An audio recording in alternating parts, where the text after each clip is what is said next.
Então agora vamos chamar a nossa pregadora da noite, Ana Beatriz Nel. Pode vir, querida. Oi, gente, deixa eu me arrumar aqui rapidinho.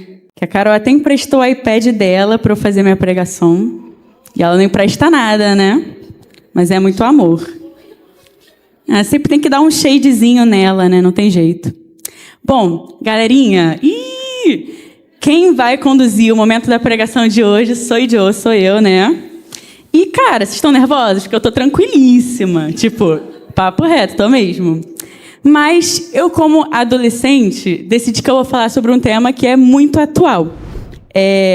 Existe essa ideia de que a geração Z, né, que somos nós adolescentes que estavam aqui, é uma geração desanimada. Você já ouviu isso? Que a geração Z é uma geração desanimada?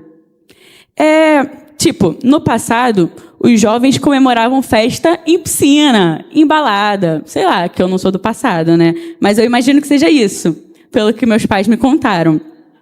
E hoje em dia tem essa cultura da gente fazer festa o quê? No cafezinho, um brunch, né? O famoso, uma coisa mais caseira, bem calminho mesmo. E isso reflete a situação e o pensamento da juventude atual. Uma juventude fria, será? Vamos ver.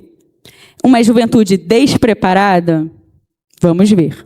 Você já perdeu uma oportunidade por estar despreparado? Jesus escreveu uma parábola sobre isso. Vamos abrir em Mateus 25? A gente vai ler do versículo 1 ao 13. Então, o reino dos céus será semelhante a 10 virgens, que, pegando as suas lamparinas, saíram a encontrar-se com o noivo. 5 delas eram imprudentes e 5 prudentes. As imprudentes, ao pegar as suas lamparinas, não levaram óleo consigo, mas as prudentes, além das lamparinas, levaram óleo nas vasilhas. E como o noivo estava demorando, todas ficaram sonolentas e adormeceram. Mas à meia-noite ouviu-se um grito: eis o noivo, saiam ao encontro dele. Então todas aquelas virgens se levantaram e prepararam as suas lamparinas. E as imprudentes disseram às prudentes: deem a nós um pouco do óleo que vocês trouxeram, porque as nossas lamparinas estão se apagando. Mas as prudentes responderam: não, porque então vai faltar tanto para nós como para vocês. Vão aos que o vendem e comprem óleo para vocês. E saindo elas para comprar, chegou o noivo, e as que estavam preparadas encontraram com ele para a festa do casamento. E fechou-se a porta. Mais tarde chegaram as virgens imprudentes, dizendo: Senhor, Senhor, abra a porta para nós. Mas o noivo respondeu: em verdade lhes digo que não as conheço. Portanto, vigiem, porque vocês não sabem o dia e nem a hora. Amém? Vamos orar. Senhor, meu Deus e meu Pai, te agradeço por esse dia, Senhor. Te agradeço pela oportunidade de todos estarmos aqui, Pai, porque é um privilégio poder ouvir da Tua palavra. Muitos crentes não têm essa oportunidade, não têm esse benefício. Nós te agradecemos por isso, Pai. Senhor, eu peço que o Senhor se manifeste da maneira que eu já sei que o Senhor está se manifestando desde o início. Peço que, independente das minhas imperfeições e das minhas falhas, o Senhor consiga ministrar no coração de cada um aqui, assim como o Senhor ministrou no meu. Te agradeço por tudo. Em nome de Jesus, amém. Bom, a parábola das 10 virgens, ela continua a mensagem de Jesus sobre a expectativa da segunda vinda de Jesus. É sobre estar preparado e vigilante. Então, eu vou dar um contextozinho histórico para vocês. Que, ao longo da história da igreja, existiram muitas teorias, e ainda vão surgir, muito provavelmente, sobre a descoberta do período que Jesus vai voltar, né? As pessoas costumam falar muito sobre isso. Teve um terremoto, Jesus vai voltar. Coisas assim. E, nessa parábola, o próprio Jesus reafirma o que está escrito um pouco antes, em Mateus 24, 36. Que o dia e a hora do seu retorno, ninguém sabe. E ele diz para a gente, para não ficar afirmando as coisas que a gente não sabe. A parábola das 10 virgens nos ensina que precisamos estar preparados, quer ele volte agora, quer ele espere 1000 anos para voltar. E enquanto a gente espera, a gente precisa permanecer fiéis às nossas responsabilidades. Aqui, a parábola usa de um símbolo que é a festa nupcial. O que é a festa nupcial? Jesus conta a história de um casamento grandioso que terá um banquete nupcial. Era um evento muito importante. Esse é o casamento judaico. É diferente do casamento que a gente conhece agora na nossa cultura. Acontece em 3 fases. A primeira é a promessa, que é firmado um contrato como se fosse um contrato com os pais. Depois tem o noivado, que é a promessa pública, que é o que a gente conhece hoje em dia, né? Você pedir uma pessoa em casamento com anel e tudo. Em terceiro, a festa nupcial, que é a celebração do casamento. E ela pode durar muitos dias. Então, é um evento bem grande, né? Que dura bastante. E a imagem do casamento era usada na Bíblia para representar a união de Cristo com a igreja, né? Com nós mesmos.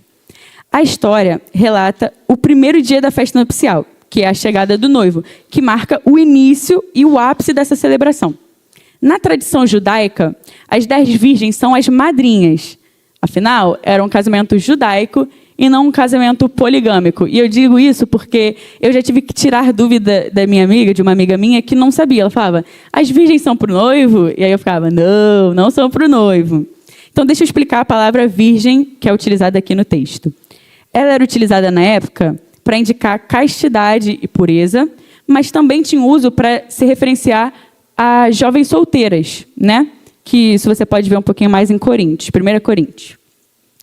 O papel das madrinhas na festa nupcial era muito nobre. Elas saíam para receber o noivo e para acompanhá-lo com as lâmpadas, porque naquela época não tinha luz elétrica, né?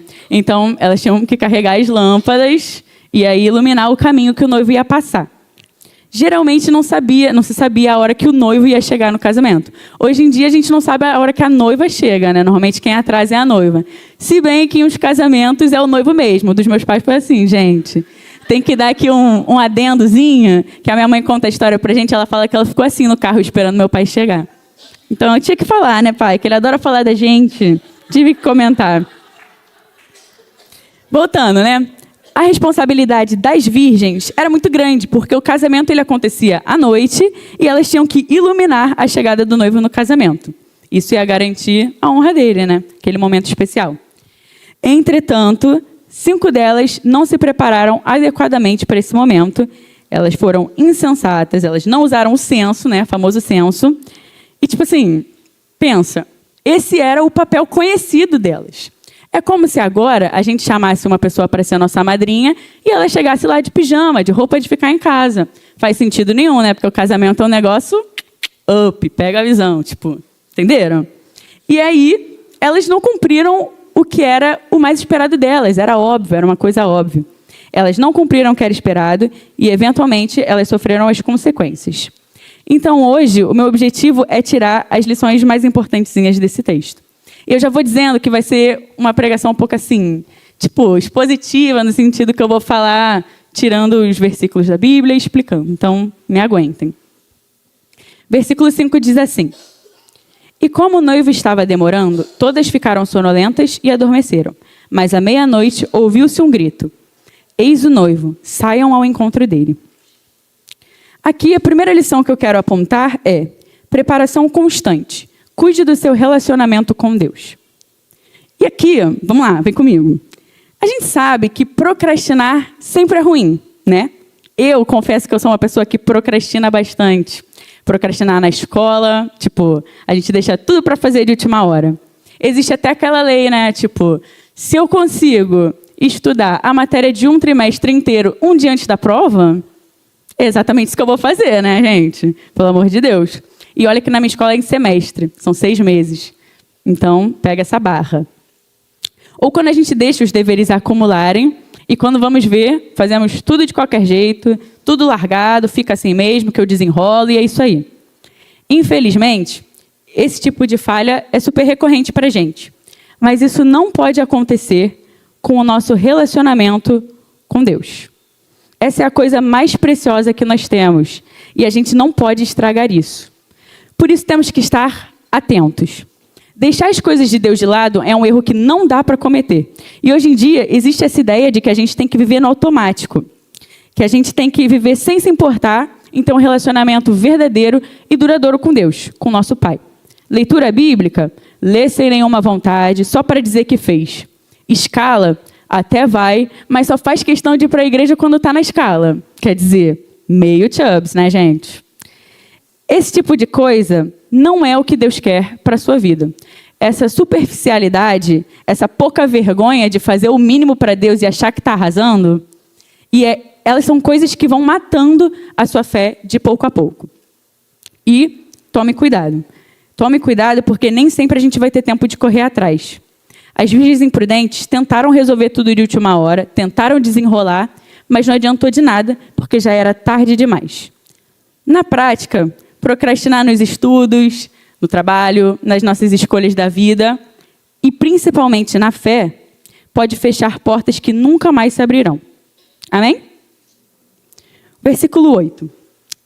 E as imprudentes disseram às prudentes: deem a nós um pouco do óleo que vocês trouxeram, porque as nossas lamparinas estão se apagando.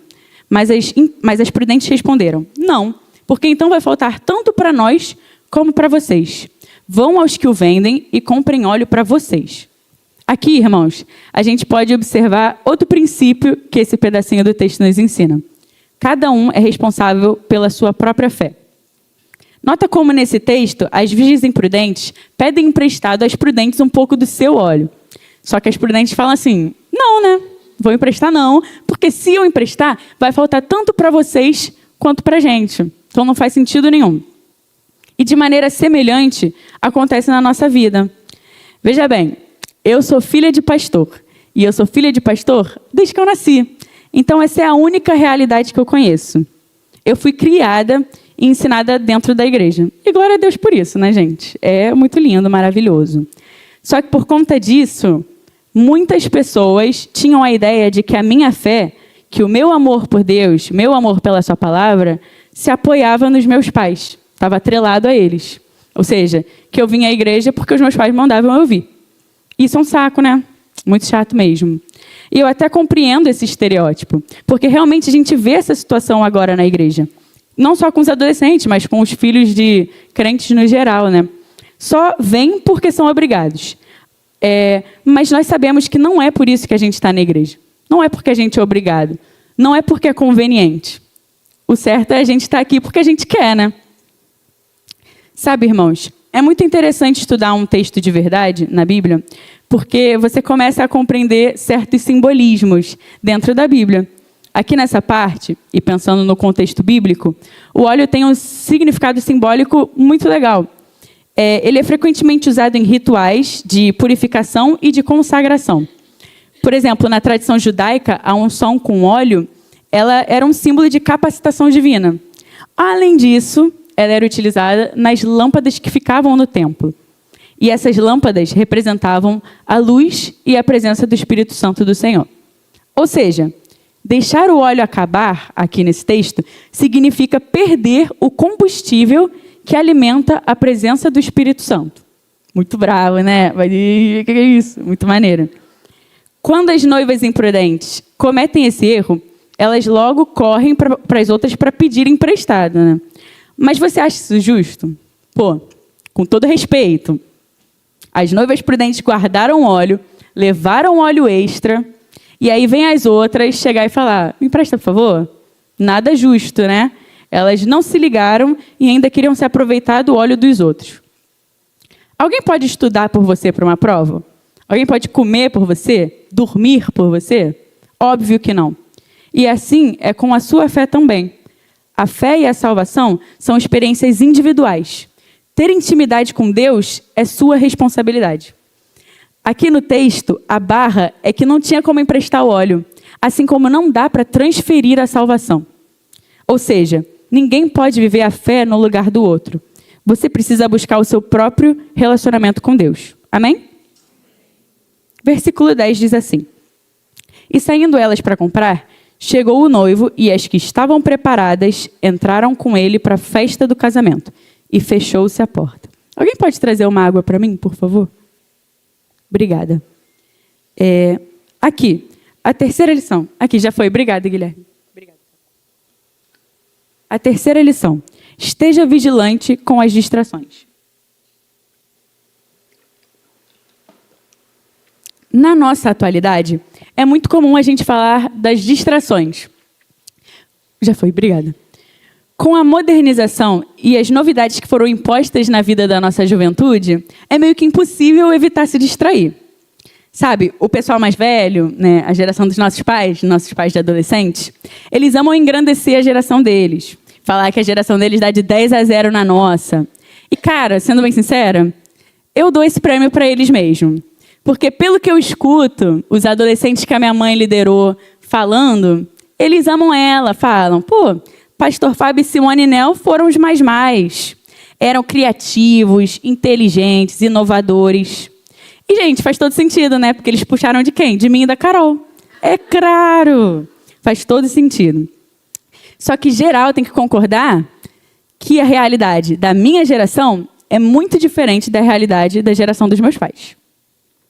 Nós temos, sim, grandes maneiras de facilitar as nossas vidas. Pô, hoje em dia, eu posso escutar a música que eu quiser ao redor de todo mundo. O pessoal lá da Coreia do Sul escreve uma música, eu consigo escutar aqui, gente. Uma delícia, rapidinho, 5 segundos. Maravilhoso. Minha mãe, tadinha, ela fala para mim, conta a história, comprava o CD, colocava o CD em algum lugar que eu não faço ideia onde é que seja, né? Que eu nunca botei CD em lugar nenhum. No Discman, ficava olhando a letra na capinha do CD e ela aprendeu a cantar assim. Será que é por isso que eu não canto tão bem quanto a minha mãe, né? Pode ser. Ou seja, temos sim maneiras de facilitar a nossa vida. Só que as coisas que facilitam a nossa vida facilitam também o ato de pecar. Hoje em dia, eu posso pesquisar tudo que você consegue imaginar na internet. Tudo que você consegue imaginar. Eu posso pesquisar coisas maravilhosas. Livros que a minha escola manda eu pesquisar, manda eu ler. Eu posso pesquisar músicas que tenham um significado lindo. Mas eu também posso pesquisar coisas horríveis. Filmes que não são para a minha idade. Músicas que eu não deveria escutar. Porque o meu coração vai se encher de coisas que não deveria. Eu posso pesquisar tudo que você pode imaginar. Então, para você sobreviver a essas influências negativas, tem que estar muito firme mesmo. Senão você se deixa levar pelas coisas que você vê. E muitas vezes a gente oferece esse celular para uma criança que não está preparada ainda para lidar com toda essa influência. Assim, eu não estou querendo julgar ninguém. Eu sei que é difícil, mas isso tem que ter uma fiscalização, né? A gente não sabe o que as crianças estão vendo. Se a gente não ficar atento, pode dar ruim. Mas aqui o meu objetivo não é discutir sobre qual geração enfrentou mais dificuldade, né? Para quem foi mais difícil. A minha intenção aqui é explicar para os adolescentes, principalmente, que nós já somos naturalmente pecadores. Então já é garantido que a gente vai pecar. Agora, o que eu preciso que vocês entendam é que pecar não é a mesma coisa que viver em pecado. De maneira parecida, se distrair por um segundo não é a mesma coisa do que manter um relacionamento superficial com o Senhor. É claro que a caminhada vai ter altos e baixos, até porque ninguém é perfeito. Mas isso não pode ser uma desculpa para você jogar a sua vida espiritual de escanteio. Estar vigilante não é só sobre ficar atento, mas é também sobre ter discernimento espiritual. É sobre você cuidar do seu coração. Porque é dele que saem as decisões que mostram se a gente está preparado ou não. Amém? Irmãos, se a porta se fechar, ela nunca mais vai se abrir. E você vai perder essa chance de vez. Versículo 11. Mais tarde, chegaram as virgens imprudentes, dizendo: Senhor, Senhor, abra a porta para nós. Mas o noivo respondeu: Em verdade lhes digo que não as conheço. Jesus conhece os que vivem preparados. Até o fatídico momento em que tudo aconteceu, as virgens, que somos nós, os crentes, né? Aqui representam os crentes, elas estavam misturadas. Ou seja, ninguém sabia quem era prudente e quem não era. Existem sim crentes que têm sede de Deus, que estão na igreja para verdadeiramente adorar, para servir e, acima de tudo, para criar uma relação profunda com Deus. Sabe? Crente de verdade. E eu digo isso porque hoje em dia eu sinto que nós, e coloco ênfase em nós, não só a geração Z, mas todos nós, a gente está demonstrando uma maneira distorcida de ser crente. Não me leva a mal, mas tratar a casa de Deus com indiferença não é atitude de crente de verdade. Não ter sede da palavra de Deus não é atitude de crente de verdade. Tratar os irmãos com ódio não é atitude de crente de verdade. Irmãos, depois que eu comecei a me aproximar mais de Deus, eu fui percebendo as mudanças na minha vida e nas minhas prioridades. Às vezes, nós nos cansamos mesmo. Assim, a gente é humano, né? Então, a gente gente se esgota, é comum, é normal. Mas, cara, eu posso ter a quarta-feira mais cansativa do mundo. Quando eu chego na igreja, eu pego o meu violão para louvar, quando eu escuto a mensagem, parece que Deus colocou aquela mensagem no coração do pregador exclusivamente para falar comigo. E eu não tô falando assim, algum diazinho. Normalmente é toda quarta-feira que isso acontece. E é uma bênção, sabe? Eu sinto a presença de Deus se manifestando e eu agradeço, porque a palavra é o renovo que o Espírito oferece, amém? Você se alegra em estar na casa de Deus? Ou isso se tornou um fardo para você? Porque, de verdade, eu prefiro 1000 vezes estar aqui esse sábado e domingo do que estar na praia, do que estar em uma festa aí aleatória e até do que estar em casa. E olha que eu gosto muito de ficar em casa, cara. Gosto mesmo. E isso é o que os eleitos de Deus sentem. Eu não falo isso para mim vai descer, para dizer, eu sou a crentona, sou a mais.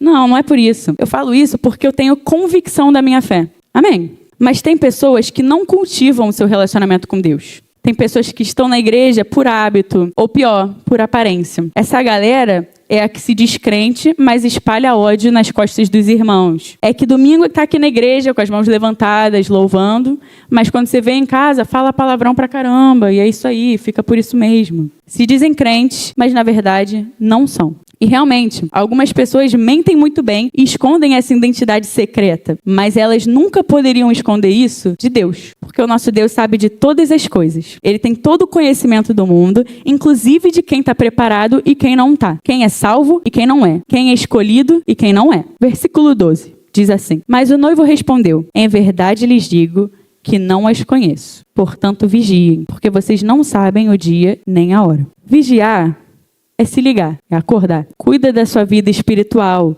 Não deixa o fogo apagar. Não viva de aparências, porque isso não importa nem um pouco para Deus. A resposta do noivo é assustadora. A verdade é que não as conheço. Isso é basicamente aquilo que Jesus dirá aos hipócritas religiosos no juízo final, né? Eu nunca os conheci. Aparta-te de mim, vocês que praticam o mal. Conforme o que está escrito em Mateus 7, 23. A resposta dele também remete a Lucas 13, onde Jesus fala sobre a porta estreita. Nessa parábola, Jesus fala sobre o reino que será semelhante às 10 virgens, nos mostrando que há uma sentença de juízo para aqueles que são infiéis, quando chegar o dia do retorno do nosso Senhor. É uma resposta à pergunta dos discípulos lá atrás, que eles perguntam: quando, Senhor? Quando que o Senhor vai voltar?